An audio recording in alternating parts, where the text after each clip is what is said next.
So I'm here to talk about designing an ML project, and hopefully this is relevant based on all the questions that were being asked. I think there'll be some material in here that's relevant, but if it's not, please interrupt me or interject. Like, this is for you guys, so please interrupt and ask questions as you have them or guide the conversation in one direction. I think the only reason Josh invited me today is because we, about every 3 months, go and get coffee and talk about my crazy machine learning ideas that are mostly terrible, but he seems to tolerate them. But yeah, hopefully this is all relevant. So I always think it's important to start, will this work? With a little bit of background on me, so you guys are like, oh, Neal, who are you? What do you do? How many ML projects have you done in your life? What qualifies you to give this talk? And the answer, of course, is nothing. I'm just friends with Josh, and so that's the only reason I'm here. I'm definitely the least qualified speaker you're gonna have, but if you do want a little information on me, this is about me. This actually isn't really a timeline. I just was playing around with Google Slides, and I like the graphic, and so the story I have is actually in 2014, I was an intern on a team called Cerebra inside Google. And there I was working on 3D reconstruction and computer vision. So the idea is you have two images of the same scene. Can you infer the underlying 3D structure? And then I returned back to Google and I worked what was then called the applied brain team. And the idea was, like, there's all this stuff going on in deep learning. How do we actually make money off of it for Google? And so they deployed me on the really important problem of getting people to watch more videos on YouTube. And that was a really good experience in terms of learning how you take research and turn it into practical problems. But I really didn't like working at a big company. And so, as Josh said, after I finished at Stanford, where I did both my undergrad and master's, I went and did the crazy thing of starting two healthcare companies. They both are machine learning projects. The first, I'll give you guys one sentence on each because I have to. I'm an entrepreneur, I'm obliged. So at Curai, we're using machine learning to try and make primary healthcare available to everyone through your phone. And at Totemic, we basically asked the question of, how do we build technology tools that enable the 100 million people who are going to be over the age of 65 to live independently? So if any of you take care of an older adult in your life, you know how much effort goes into that. And we've been using machine learning in a bunch of interesting ways, particularly around sensing and perception, to try and keep old people safe and in their homes. So on to the meat of the talk. I think the most important thing that most people forget to do when they start every machine learning project is to frame their project. And so I always tell people, like, understand why you're doing the project. Are you doing it to learn? Are you doing it to start a company? Are you doing it to, do a crazy science experiment, or to get a job, or just to work with friends? There's so many good reasons to start a machine learning company, to work on a machine learning project. A Freudian slip. But you should be clear about which one of those this is. I think the interesting thing here is a lot of the times you start with one and you end up in another. So like Waymo is a great example of this. This was like a science project that they started inside Google. And then it turns out, like, oh, this could be a really large company. Usually it works the other way around. So you start a machine learning company and it turns out to just be a project. But sometimes you get lucky and this happens. This talk, I'm mostly trying to help people who are trying to do applied machine learning. I think if you're trying to do science projects or research, that's fucking awesome. Sorry, am I allowed to swear? But the reality is that you're doing it for your own intellectual interest, or at least that's why you should be doing it. And my guidance isn't going to be as helpful. So the other thing I'll say is, being clear about what your constraints are when you start a machine learning project is really important. And what your components are. Every machine learning project has all 5 of these, right? Like, you need a problem statement, you need data, you need an approach, and you certainly need measures of success. This is something that a lot of people miss, which is like, okay, I'm going to go out there and build this classifier. How do I know that I did something good? You can spend your whole life, and I'm sure Josh will tell you this, like, you spend your whole life building different models and just watching some sort of accuracy score come out the other end of the pipeline, but is that your measure of success? And I think it's really important to come into these projects with that. And the last part is also really sort of overlooked a lot, which is for most people, unless you're just doing this as a class project, try and understand what your iteration process and your feedback loop looks like so that you can get better. I mean, this is the word learning in machine learning. And whether that's just the process of science, like we make a hypothesis about a modeling technique, we try it, we see how it works, we improve, there's tons of methodology you can use for, and I'm not going to cover it in this talk, but having that process can be important. And so be clear about having all 5 of these components when you set out to start a project. Part 2 is, how do you brainstorm ideas? This is it's really relevant given what Josh just put on the screen, but if you don't want to do one of his really boring ideas, you should pay attention here. I'm going to focus this on how I generate ideas. This is an art, not a science. I've found that constraints are really helpful. So if you go back to these components, these are all constraints. Like if you need all of these things, your project has to be designed in a way that has these things. And in design in general, constraints are really helpful because they reduce the number of possibilities and they introduce problems that you have to creatively solve around. And so there's a couple of different ways I like to think of the constraints and how they can help you generate ideas. And the first one's the most intuitive, which is like you take data and you generate a project idea for that. So this is the first machine learning project I think I ever did, which was, this is now through 2018, but this was a data set from like 2009 to 2011, which was every football play ever run in the NFL. And it was like just a log, and it would say this play was a 5-yard run to the right or a 10-yard run or a pass to the left. And I looked at this data set and I was like, I like football.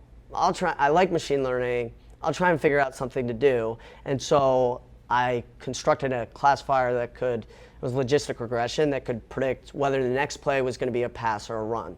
Totally contrived problem, generated from a data set that existed, but a very valid way to come up with an idea. And really interesting, it turns out with very, very thin features, you can predict with like 80+% accuracy whether the next play in the NFL is going to be a pass or a run.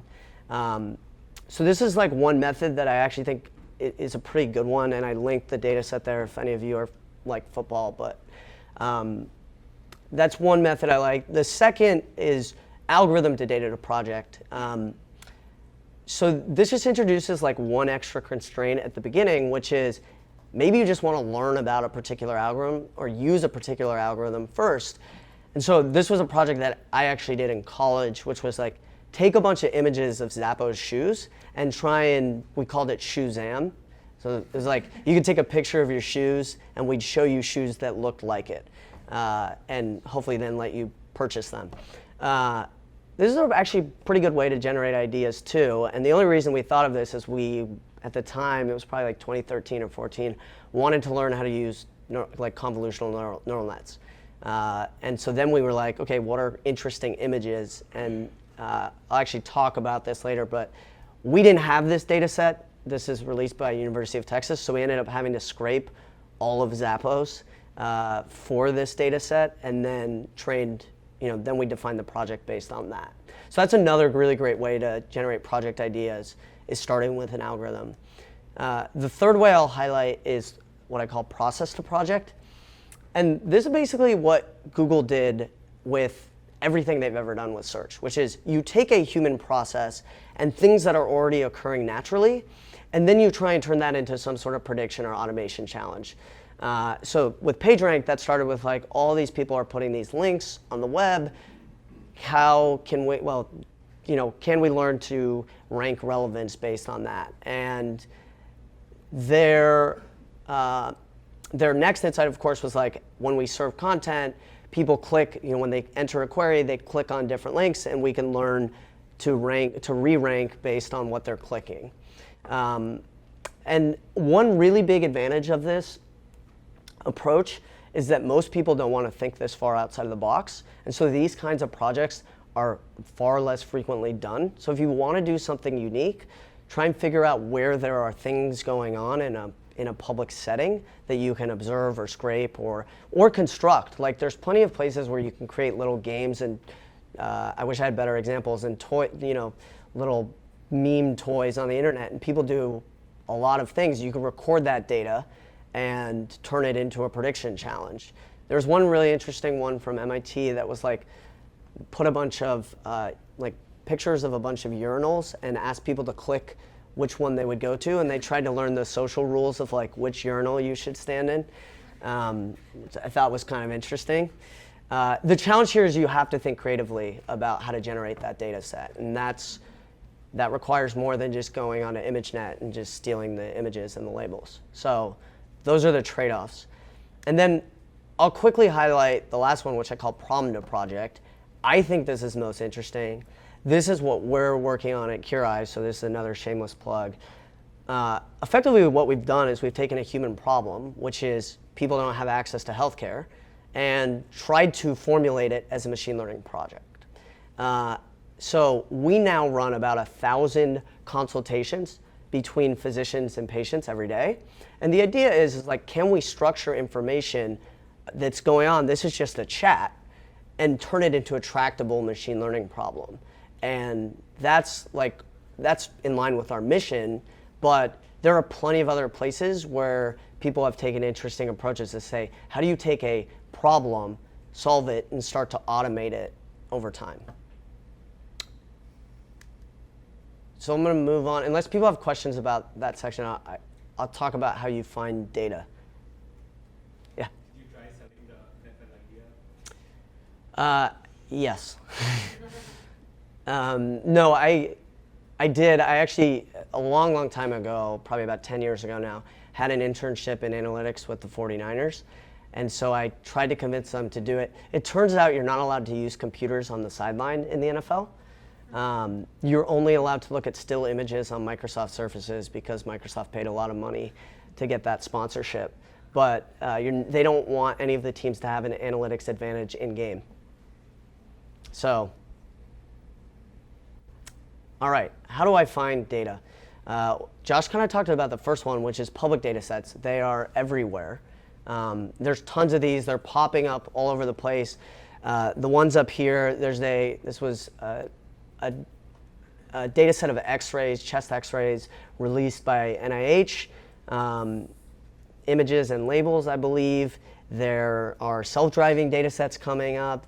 There's data sets on images. I mean, Imagenet is the classic one, but there's tons of others. They're interesting. They're everywhere.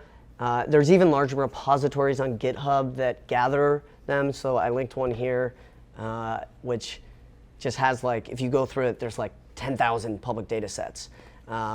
And so these are interesting. As Josh said, like people tend to have really mined the hell out of them. And so it's harder to come up with unique projects, but you can, again, if you know your goal and your goal is just to learn or try something cool, you can do that. And that's a worthwhile endeavor. And kind of one step above that is like company data sets. So the original one here was the Netflix challenge where they offered $1 million to anybody who could improve their video recommendations. But this is like now a thing. So Yelp has released metadata and data on all their businesses. It's like, I tried to do a project a while back that was like, can you summarize a consensus opinion about a business given the set of reviews? Summarization turns out to be a pretty hard problem, but it is a really interesting data set. Amazon's releasing data sets from Alexa, Google's, this is their, what is it called, YouTube 8M? Yeah, it's like 6 million videos from YouTube with some associated metadata. It's pretty cool. These data sets are all over the internet. And basically, if you just type your favorite company name and then data set, something will come up. And then, obviously, another great place is Kaggle, and this is like a hybrid between the two, but I'm assuming most of you are familiar with or have participated in Kaggle competitions. There's really good data on it, and there's no reason you have to be a part of the competition. You can just steal the data and do your own thing if you want to. It is a good way to get a job, though, if you want a job in machine learning. Like, people do look at these things. That's the third category.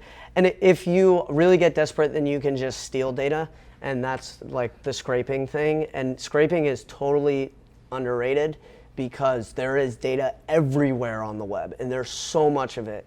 Like if you pay attention, there's tables and graphs and unstructured data and semi-structured, like Wikipedia is full of semi-structured data. It's everywhere. This is a great way to get unique projects and unique data sets because most people don't want to do it, and scraping is really easy too. So this is a great way to go do that data to projects thing. And yeah, if you get really desperate on ideas, you can also steal ideas. And so there are a bunch of Stanford classes in particular that have like 100 or 200 machine learning projects like every 3 months. And you can just troll through those, see what people did. You get to see what works. So you get to know roughly how hard it is, which is a huge benefit. But this is a great way to get ideas. Like conferences are also great for this too. Like if you look at recent NIPS papers, which are more on the research end, but there are also more applied conferences like Rexis or there's ones in particular domains. So we like publish in machine learning for healthcare. That's a more applied domain. So there's a bunch of interesting stuff there. And I'll highlight a couple of interesting areas in terms of project ideas, since Josh and I have had a lot of these conversations. If you're looking for inspiration, the first is more along the research lines, is like reinforcement learning. Really, really great, exciting space. I think the pros are there's a lot of new environments coming up for reinforcement learning, whether it's Dota 2 or StarCraft 2 or Gym or Universe or any of these things. You can do really cool projects. They are very exciting. The challenges are you need a lot of compute typically, and the algorithms are more kind of on the edge. And so the trade-off with reinforcement learning is it really is more of a research project. But I do think there's a lot of really interesting work to be done, and obviously like robotics is another great area for reinforcement learning. A second area I am really excited about is unsupervised learning. But in particular, I think like a lot of the most interesting unsupervised problems actually get formulated as supervised problems. So I'm assuming people here are familiar with words of vec. Yeah, roughly. This is an unsupervised data set formulated as a supervised problem, right? Where you're trying to predict one word given the context. I think that's really a clever way, and again, like if you can cleverly think about your data, you get to be less clever about your algorithms. And given that everybody else thinks about their models, it's a way to differentiate and do cool things. The challenges here, one, obviously the algorithms are less robust, especially for purely unsupervised learning. Even for supervised learning, like measurement is really hard. It's like, what the hell does it mean to have trained a successful word vector? Nobody really knows. They kind of defined it as like, can we do these mathematical operations on words? But if that didn't apply, would we say it was a failure? I don't know. So that's one of the challenges.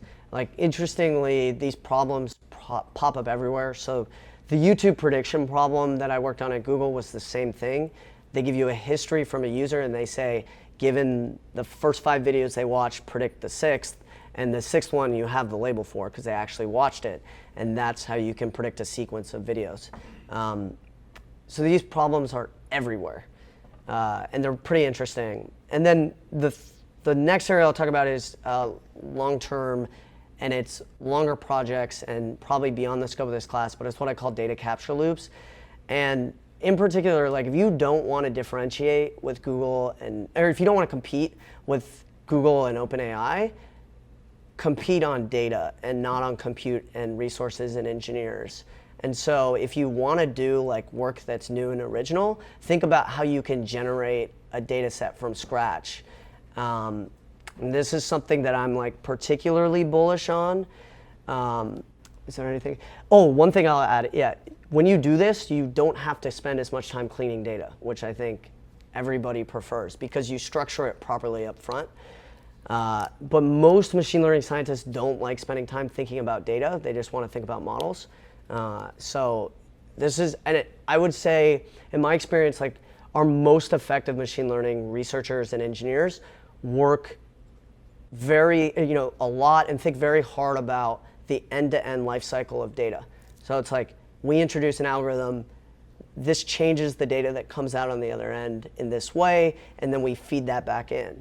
And particularly if you have human processes, like a user has to click thing, or someone on your customer support team has to respond, most people don't want to deal with those complications, but it makes you infinitely more effective at getting products into use. So if you do want to be an applied machine learning researcher or engineer, I would highly suggest thinking about this. The last thing I'll say is like a caveat to machine learning projects is like, Andrew Ng has this thing about the machine learning hammer, which is like once you learn to classify things with math, you're like, you just want to hit everything, and not everything is a nail. So, be careful. And this is why a lot of projects turn into like kind of dumb classifiers that don't do anything. And this is also why measures of success is really important.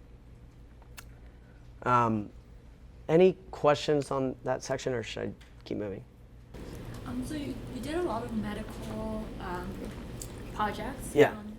Around getting data for medical purposes, did you have contracts with doctors, or how did that? Sure. So the best way, I think, for people is to look for public data sets, and there's a lot of them. So did I include? No, I didn't include that section. Okay. There are a bunch of medical data sets that have been published by the federal government. There's one called NAMCs, there's one called Mimic2.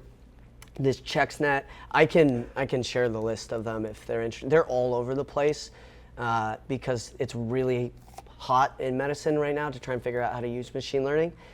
Healthcare medicine in particular is a tricky one because you have to think really hard about data. So the example, and ethics, I think in particular. So the example I give is like, you have a data set about how long, given a set of symptoms that a patient comes in the emergency department with, whether or not they lived.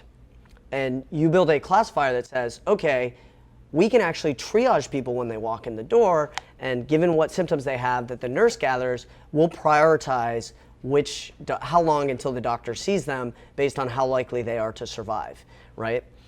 The challenge with that is that if you did that in a real ED today, an emergency department, what you would learn is, people who come in with chest pain often live, right? And the reason that is because if you walk into an emergency department, so if you ever want to be treated right away in an emergency department, just say, I have chest pain. And they will treat you right away because they'll think you're having a heart attack. And so the problem with that classifier is that you learn to predict that people are more likely to live with chest pain when it's really just that they get seen first. And so in medicine, you do have to be careful, and you also have to be careful about how it fits into the human processes and factors in healthcare. But the data sets are everywhere. You can, and there is a lot of proprietary data still. It's really hard to get. So I personally spent 18 months flying to Boston once a month to try and get data from a hospital system out there. But it was a pain in the ass. So I would suggest if you're interested in healthcare, looking at public data sets. So if you're interested in one particular project that does not have public data sets, how easy would it be to get one doctor from a hospital? Is there existing relationships? Your best bet is to associate with a research university. I would not, if there isn't public data sets and you're trying to do it for this class, is that how long's the class? 7 weeks. Don't do it. Speak a little about your experience with annotation and Yeah. A Mechanical Turk is absolutely terrible. That's my experience in one sentence. It is really, really hard. I think if you are trying to curate or annotate manually, it is hard to scale. So at Totemic, for example, we've used, is Lucas here? I think, so we use Cloud Factory. I know, I'm sorry. And we've been through, it's a pain in the ass. And We looked at all of the annotation services. You can get started and you can get somewhere, but if you really want to build a system at scale, you need to find a way to then get into like a natural learning loop, right? Because it's more of a cold start problem, at least in my experience. I don't know. I don't want to offend.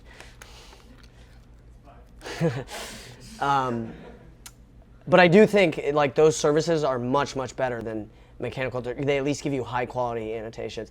I've had terrible, terrible experiences with Mechanical Turk for anything that's not really, really simple. Like, is this red or blue? If it's that simple, you can do it. If it's even takes more than half a second of cognitive thinking, good luck. So what is the approximate time that it would take to like say classical review labels 10,000 images using one of these services? Just trying to get a sense of. Well, it depends how much you're willing to pay. 10,000 images they could do pretty fast. I mean, you guys have a much better expert. I don't have a number off the top of my head. I mean, is it something realistic within one time? Yeah, you could do that within. I mean, have you ever tried to label images yourself? It's cumbersome. It is cumbersome, but I've done it. I've labeled like thousands of images myself. Actually, for the original Zappos projects we did, I labeled about 10,000 images in about 12 hours. It was a pretty simple cognitive task. You just sit there and you build a tool and you hit. So, does that answer the question? Yeah, except that if you label it yourself, you're basically having to be one human. Sure. And it depends on what your goal is, right? So, all right, so selecting ideas. How do you select ideas? So we talked about like the components. I think once you have a list of ideas, you know, hopefully you have like 2 million ideas. You're like, how do I narrow these down? We've talked about data sets being a constraining factor. We've talked about timeline, right? If you have 7 weeks to build a project, you should be realistic about what you can build. And we've talked about compute. Like, you can't probably build OpenAI 5 in this class because you don't have enough GPUs. But I think the complexity of the problem is something that, and this came up in the questions, like how do you estimate the complexity of a problem? And so I have one heuristic that works really well for me for trying to estimate like what's possible and what's hard. And that is the size of the state space. So like as a heuristic, if you have P possible inputs and Q possible outputs, you have P cross Q possible transformations, right? And so this at some level, and I'll get into some caveats, like this has been a rough mathematical equation that helps me estimate how hard a problem is. And getting in, this is not a precise mathematical formula. It ends up being an intuition because there are all sorts of complicating factors in this being, like in actually understanding the size of a state space. So as a practical matter, like if you look at two examples, if you look at sentiment analysis and language modeling, sentiment analysis is like there are pretty good models out there for it. And if you think about it, even though your input is like the sequence of potentially the entire English language, it's like an independent sentence, and you've got 3 possible output classes. Whereas when you try and solve language modeling, like you could have paragraphs of dependencies, and it's the entire English language, and your next word is also the entire English language. And so even though these 2 problems are both natural language problems, they are very, very different in how hard they are. And this is like why I say it's kind of a nuanced thing that you have to think carefully about to really get a sense of how to estimate it. And a lot of it comes with experience in thinking through these problems. I think to give a demonstration of why this is tricky, if you look at Imagenet, you might say, okay, like the state space or the state, the possible inputs is the height times the width of the image times 256 cubed, which is like you have your RGB channels, and that's the number of pixels, and so that's the total number of possible inputs you have. But that's not true. So images aren't random in Imagenet, they have structure. So if you have a picture of jeans, you have a section of the image that's blue. And the problem is easier because it has these hidden constraints that reduce the size of the state space. And this is a great tip, is like, think about how you reduce the size of the state space of your problem by introducing constraints. And so if you think about GANs, for example, like this is, at least in my opinion, part of what makes them possible and tractable is like when you see GANs make mistakes, or at least early on, a lot of times it was like 3 eyes on a chicken, and it was just because it learned this like structure of an eye and just replicated it many times, and it took more for it to learn the overall structure. And this is a problem in images and in general. Like this is why random noise breaks Imagenet. At least is one of my hypotheses. Was like you learn an underlying structure of the images, and as soon as you introduce imperceptible noise to you and I, you're breaking some of that structure, and so you get these funky like what's the word I'm looking for? These adversarial examples. So that is that's how I think about the size of the state space. I think the size of your data set actually matters quite a bit, and it's an added wrinkle. So like if you have 1 million possible transformations in your state space, you've got 1 million data points versus 1,000 and 100,000, like which of these problems do you think is going to be easier, right? And this is obviously like why some problems are not solvable, yet like we can solve OpenAI 5, or like robotics, right? Robotics is a great example of this too. Like your arm has all these actuators, and it can move in 1 million billion different ways, and that's what makes the problem so hard. With enough data, they've shown that you can actually solve this reasonably well. And OpenAI 5, to me, solves like an impossible problem if you really think of it. Like it makes no sense that this can be solved as some sort of policy, but it's just enough data. And there's I think a pretty reasonable theory that with enough data, you can solve, or in simulation even, you can solve basically any current behavior or challenge with current methodologies. So I kind of call the OpenAI 5 thing like the monkeys writing Shakespeare thing. Is that offensive? And eventually they're going to hit Shakespeare, and that's kind of what you have here. But it does highlight that these methods are a lot more powerful than we thought.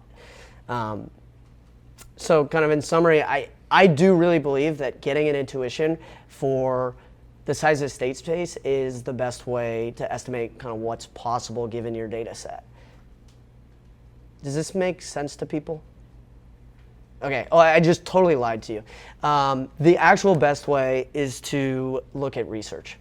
This is like the real shortcut, is if you look at what other people have done, they've gone through the challenge of introducing these artificial constraints. So like the original OpenAI 5 was only certain heroes. I forget, they had a bunch of other rules that made it possible. Am I running over time? I'm almost done, but you're okay.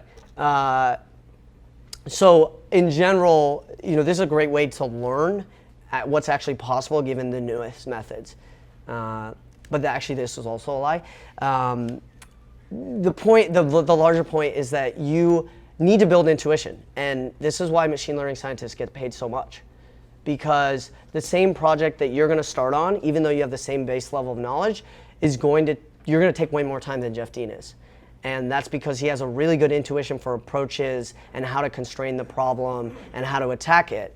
There's a guy I work with who's like, nowadays anybody trains a model in TensorFlow and throws up a tensor board and calls themselves a machine learning scientist, and he gets really offended when people do that. And I think that the nuance comes in this expertise.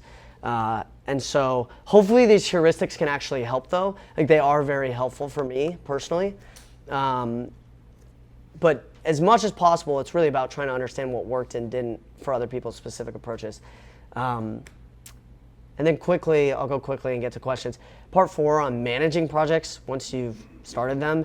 The first thing is go end to end first, and Josh talked about this. Like get the crappiest classifier in the world working first, so that you can modularly look at the different parts and then improve it. This is like the number one thing I would suggest. If you walk away with nothing else from this talk that'll help you in this class, please, for the love of God, make your project end to end and then start improving it. Don't spend 3 weeks trying to build models and then get to week 6 and be like, oh shit, like nothing works and the data's completely broken. Tip number 2, don't just build a classifier. And this goes back to your success metrics. Don't just build a little toy and then not benchmark it versus other approaches, not think about whether or not it's successful. If you're thinking about real world applications, your metrics are probably gonna lie. So, 100% classification accuracy on Imagenet does not mean you can take a picture of anything and classify it perfectly. Metrics lie everywhere in machine learning, and so be careful when you think about that. And then my last thing is build teams, work together. As I say, like if Jeff Dean pair programs, you're not too good to do it. And they really help you sanity check. This is totally underrated by most machine learning scientists, in my opinion. And not everyone is going to do the glory modeling work. Like you're going to have to do all the parts, which is data cleaning, pipeline, benchmarking. If you're trying to productionize it in any way, these all take a lot of work. Like split it up, work together on these things. So yeah, we're hiring. Yeah, I have to say this. So when you finish this course, come talk to me. I'm happy to share these slides and you can click on the email. Questions? Also related to what the stuff you said about data gathering.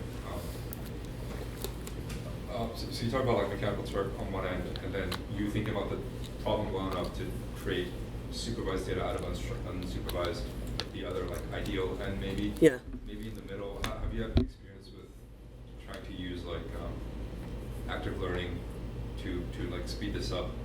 Yeah, and that's where I think the human labeling services like Crowdflower and Cloud Factory, they do best.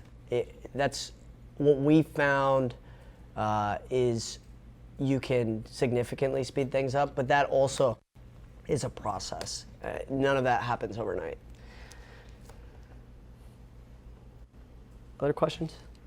I know everyone wants to leave. It's 8:30, so. You said you work on the YouTube recommendation system. Yeah. So could you please explain like why there's a tendency for YouTube to send you to I don't get to take that much credit for that. I think it's actually very simple. It's what people click on, right? If you think about the way the model is trained, it's learned what people click on, and if you say you're not clicking on the conspiracy theory video, you're just lying, right? Like, all right, that's all I got. Great. Thanks, folks.